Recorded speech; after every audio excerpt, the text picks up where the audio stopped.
जिस दिन सत्ता परिवर्तन होगा एक भी आदमी बाहर नहीं दिखेगा। 3 घंटे ईडी सीबीआई दे दो, सबको भेज दूंगा। अडानी की दलाली करने वाली सरकार हमसे सवाल कर रही है। भ्रष्टाचार के खिलाफ जब बोलते हैं भाजपा के लोग तो लगता है ओसामा बिन लादेन अहिंसा पे उपदेश दे रहा है। 3,02,000 करोड़ रुपए का ठेका इन लोगों ने इलेक्टोरल बॉन्ड के नाम पे लिया। सर, आप हमारे पूर्वांचल के भाइयों को रोहिंग्या कहेंगे? हिम्मत कैसे हुई आपकी? कोई बांग्लादेशी दिल्ली कैसे आ गया? आप लोग घास छील रहे थे क्या? आपकी सरकार घास छील रही थी क्या? नरेंद्र मोदी का दोस्त अडानी बांग्लादेश को बिजली सप्लाई करता है। एक बात याद रखना, ये देश बाबा साहब के संविधान से चलेगा, किसी मोदी और अमित शाह के फरमान से नहीं चलेगा। कल को कोई आके दावा करेगा संसद को खोद दो, कम से कम प्रधानमंत्री की डिग्री मिल जाएगी, उसका तो पता चल जाएगा कहां है। गली गली में शोर है, नरेंद्र मोदी चोर है। बच्चों शांत हो जाओ, बच्चों हल्ला में। बांग्लादेश के नाम पर किस तरह की राजनीति होती है हमारे इंडिया में, ये आप सबने देखा ही होगा। बांग्लादेश के नाम पर दोहरी राजनीति क्यों की जाती है? मतलब संजय सिंह का ये आरोप है कि अगर बांग्लादेशी घुसपैठी यहाँ पर आए हैं तो 10 साल से, पिछले 10 साल से किसकी सरकार है हिंदुस्तान में? आखिर ये बांग्लादेशी घुसपैठी आए कहां से? अगर आए हैं तो यहाँ से कितने लोगों को निकाला गया पिछले 10 सालों में? ये सोचने वाली बात है। इसी को लेकर संजय सिंह ने बहुत ही तगड़ी स्पीच दी। आपको ये स्पीच पूरी जरूर सुनना चाहिए। और भी बहुत कुछ बोला है अडानी को लेकर, और तमाम संसद में बहुत सारी बहसबाजी चली, बहुत आपस में दोहरी, बहुत सारी बहसबाजी चली। इसको लेकर संजय सिंह ने क्या क्या जवाब दिए हैं, क्या क्या बोला है। आप बीजेपी वाले जेल में डालने की धमकी देने लगे संजय सिंह को, तो संजय सिंह ने साफ साफ बोल दिया जिस दिन सत्ता परिवर्तन होगा उस दिन एक भी आदमी बाहर नहीं दिखाई देगा। और भी तमाम बातें बोली है। तो आप लोग वीडियो में पूरा बने रहे शुरू से लेकर एंड तक, और अपने रिकमेंड हमें कमेंट करके जरूर बताएं। तो बिना टाइम गवाए करते हैं वीडियो को स्टार्ट। आइए देखते हैं। हमारे प्रधानमंत्री जी भारत के संविधान पे शपथ लेकर देश के प्रधानमंत्री बने।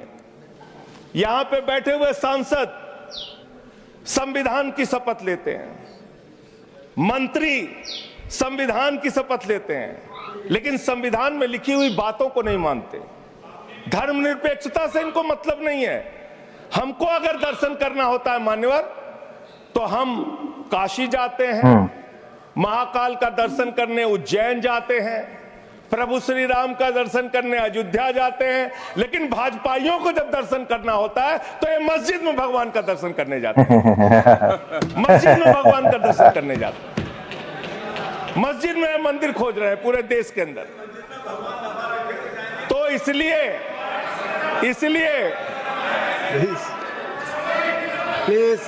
इसलिए मान्यवर, इसलिए मैं इनसे कहना चाहता हूं, घबराओ मत।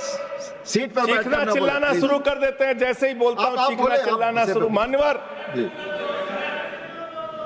ये भारत खोदो योजना चला रहे देश में, भारत खोदो योजना। अरे मैं कहता हूं अगर इतना ही खोदना है, कल को कोई आके दावा करेगा संसद को खोद दो, कम से कम प्रधानमंत्री की डिग्री मिल जाएगी, उसका तो पता चल जाएगा कहां है। संसद खोद दो। ये भारत खोदो योजना बंद करो, इससे देश का विकास होने वाला नहीं है। एक ऐसी सरकार जिसने, अब देखिए टोका टोकी करेंगे। बोलिए ना, आप बोलिए, आप क्यों उधर बात अभी ये लोग जब बोल रहे थे मैं चुपचाप सुना। आप बोलिए।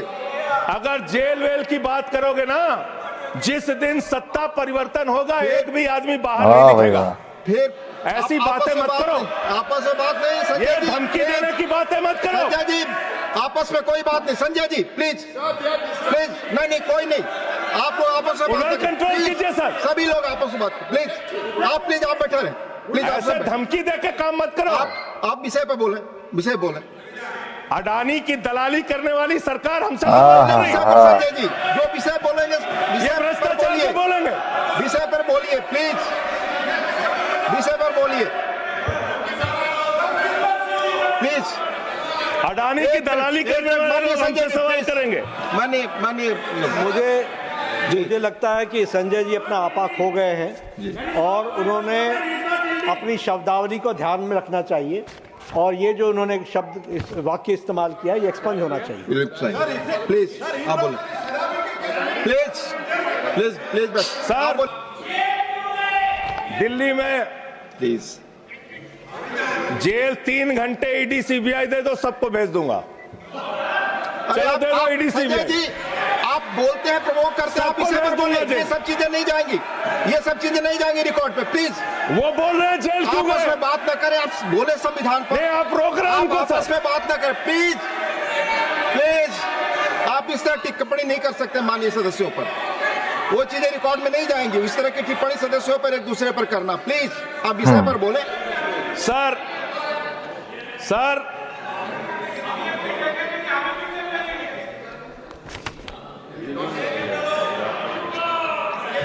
3 सर आप ही का चेहरा दिख रहा है सर। नहीं मेरा चेहरा नहीं, चेहरा आपका दिख रहा, आप बोलिए तो सर आप बोलिए।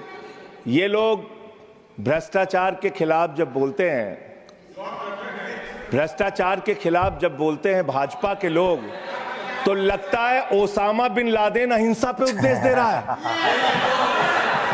ये भ्रष्टाचार के खिलाफ बोलेंगे। 3,02,000 करोड़ रुपए का ठेका इन लोगों ने इलेक्टोरल बॉन्ड के नाम पे लिया सर। 3,02,000 करोड़ रुपए का ठेका इन लोगों ने इलेक्टोरल बॉन्ड के नाम पे बोलिए दिया है। विषय पर प्लीज सर विषय पर बोलिए सर, जो आप मालूम है कि विषय पर बोले, गाय काटने वाली कंपनी से चंदा लेने वाले लोग मेरे ऊपर सवाल उठा रहे हैं। आपस में बात नहीं, गाय प्लीज काटने वाली कंपनी से चंदा लेने वाले लोग, प्लीज प्लीज ये मंत्री का चुनाव है। आप बच्चों शांत हो जाओ, बच्चों हल्ला मत करो, प्लीज बच्चों शांत, बच्चों हल्ला मत करो, बच्चों शांत। प्लीज मान्यवर ये हमारा टाइम खाने की कोशिश कर रहे हैं। कि जिस संविधान ने ये ताकत दी है कि वो वोटर्स लिस्ट के बारे में जो चर्चा कर रहे हैं कि उसको कटवाने का, वो प्रोविजन भी संविधान के अंतर्गत ही है। और उसमें देखने वाली बात ये है कि ये इतने दिन सत्ता पे कहीं रोहिंग्या और बांग्लादेशी के वोटों पर तो नहीं बने हुए थे। मानिए संजय जी, इतनी शानदार बात आज की है लीडर ऑफ द हाउस ने सर, मैं इनका नमन करता हूं। इतनी बढ़िया बात इन्होंने कह दी कि मैं इसका जवाब जरूर दूंगा। सर इन्होंने कहा कहीं ऐसा तो नहीं जिनके नाम काटे जा रहे हैं वो रोहिंग्या हैं। हमारे उत्तर प्रदेश के भाई, हमारे पूर्वांचल के भाई, हमारे यूपी बिहार के भाई जो 40-40 साल से दिल्ली में रह रहे हैं, अपने श्रम अपने खून पसीने से दिल्ली को बना रहे हैं, आप उनको रोहिंग्या करें,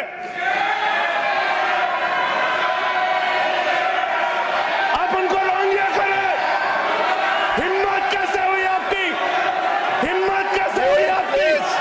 आप बैठे, आप हमारे पूर्वांचल के भाइयों को रोहिंग्या कहेंगे? हिम्मत कैसे हुई आपकी? हिम्मत नहीं होनी चाहिए आपकी। आगे बोले। पूर्वांचल के लोगों को ये बांग्लादेशी कह रहे हैं। मैं नाम पढ़ रहा हूं, राम सिंह बसंत विहार में रहते हैं, उनका वोट कटवाया गया। राम प्लीज बैठ जाइए। बसंत विहार में रहते हैं। आप सब बैठिए, बैठिए। ये पता है सर, आपके सदन पर रखूंगा। ये हिंदू लोग हैं, हिंदू लोग हैं, इनका नाम राम है, इनका नाम राम है, राम, इनका नाम राम है, राम। प्लीज बैठे। छोटेलाल वर्मा, आप बैठे। छोटेलाल वर्मा, अंबेडकर नगर, बस्ती, आरकेपुरम, दिल्ली, इनका नाम कटवाया गया। सोनिया, अंबेडकर नगर, बस्ती, आरकेपुरम, इनका नाम कटवाने की अर्जी दी गई। संतोष कुमार, अंबेडकर नगर, बस्ती, आरकेपुरम, इनका नाम कटवाने की अर्जी दी गई। आशा, अंबेडकर नगर, बस्ती, आरकेपुरम, इनका नाम कटवाने की अर्जी दी गई।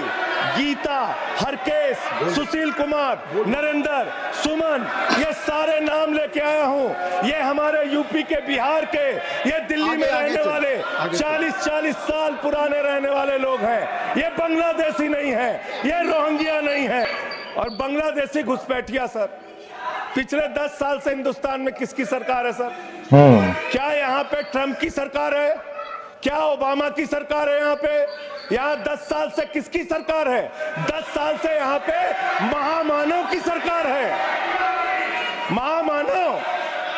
महामानव की सरकार है 10 साल से।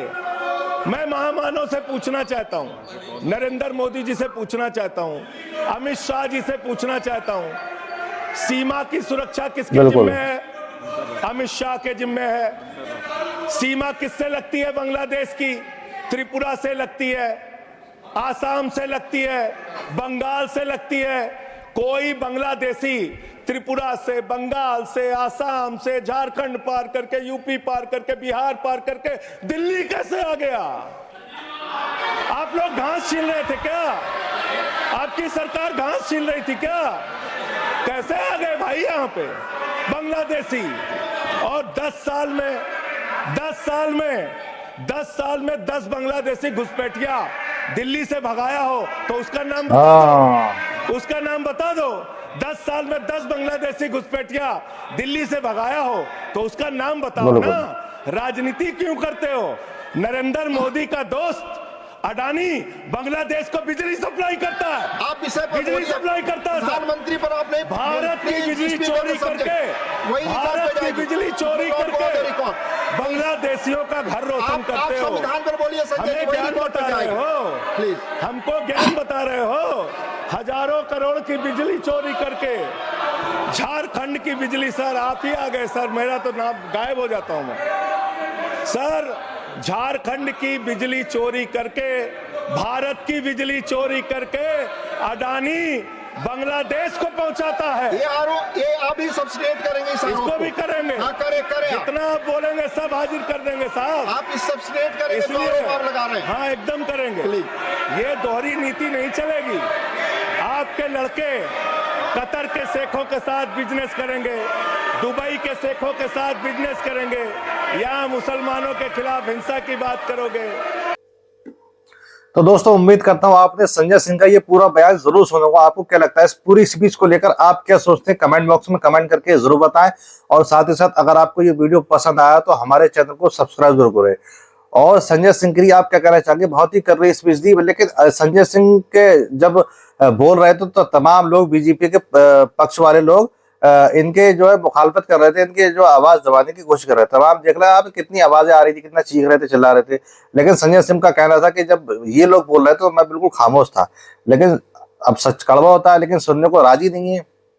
तमाम अडानी को लेकर, मोदी जी को लेकर जो कुछ भी बोला, और बांग्लादेशियों को लेकर जो कि इनका आरोप है संजय सिंह का कि उन्होंने कहा था कि जो है अडानी जो है बिजली सप्लाई कर रहे हैं बांग्लादेश को, और बांग्लादेशियों से इतनी नफरत करती है बीजेपी।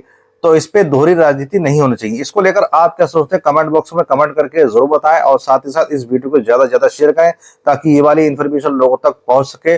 और हमारे चैनल पर अगर नए हो तो चैनल को सब्सक्राइब करें। तो फिर मिलते हैं किसी और नेक्स्ट वीडियो में। तब तक के लिए जय हिंद, जय भारत। अपना ख्याल रखें, आपस में भाईचारा बना करेंगे, प्यार मोहब्बत से रहें।